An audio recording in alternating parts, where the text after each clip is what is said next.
A lot more homes for sale, prices dropping, and fewer homes sold. That was the home buying and selling experience for the first 6 months of 2019. I'm David Stark, and welcome to a special mid-year edition of the East Bay Real Estate Weather Report. We're going to look at all real estate activities for the first 6 months of the year and compare it with the same period from 2018.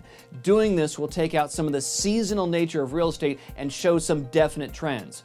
For example, from January to June, home buyers throughout the East Bay had more choices. The number of homes for sale increased 41% compared with the first 6 months of 2018. Depending on where a buyer was looking, sales prices were either flat or down as much as 10%. Now, even with discounted prices, homes stayed on the market longer, 30 days for the first half of 2019 versus 22 days from 2018. And there were fewer homes sold. Sales dropped 5%. Here's what the first 6 months of 2019 looked like across the East Bay.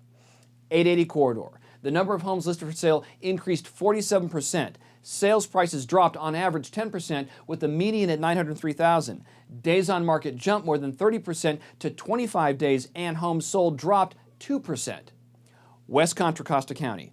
Homes for sale increased 16%. Prices were down 4% to 593,000. Days on market up 32% to 34 days, and homes sold dropped 14%.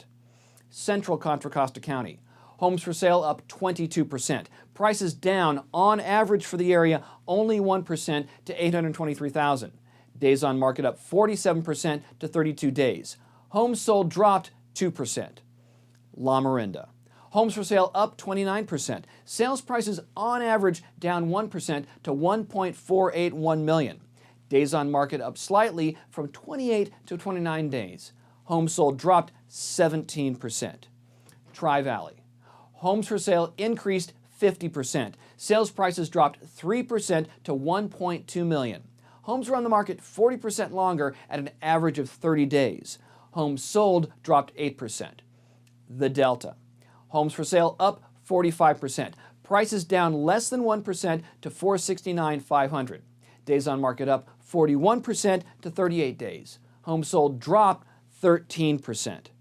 Buyers are backing off and sellers are responding. Now, the second half of 2019 means we'll be past the peak buying and selling season.